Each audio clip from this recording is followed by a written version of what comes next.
สวัสดีครับสวัสดีครับผมให้เบิ่งมาเอาผือเด้อมื้อนี้เด้อเด้หัวหน้าใหญ่ผู้ยืน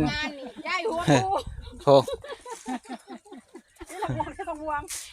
ทั้งมวยทั้งมือ หัวหน้าใหญ่หัวหน้าทีมงานไปเลยผู้ เมื่อยขนาดนี้กินห่วงดิบงานใหญ่หัวปู นี่ผือหลายขนาด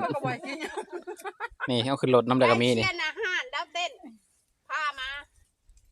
ผือหลายขนาดพี่น้องเอ้ย ไปบริมาเชียน อยู่ไผ่เจียวตีบอกเขาว่าอยู่ไผ่เจียว เจียวเด้อคือนั่นอยู่ใบเจียว มีเกียร์เด้อสิ ไปหน้าผมยังเนาะ เขาย่าเราไปนะ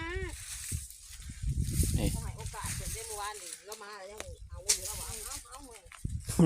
ทำบอลนั่นถ้าจะต้องไว้นี่แล้วมา นี่เด้อพี่น้องเด้อผือหลายขนาดนี่ หมดนะถ้าว่าลงไปเอาผูกหอดผูกเราก็ไม่ได้อยากลง นี่เด้อหลายคนพี่น้องมากันหลายคนโอเคนั่นเพื่อนไปเจอคลิปหน้าครับผมสวัสดีครับ แล้วก็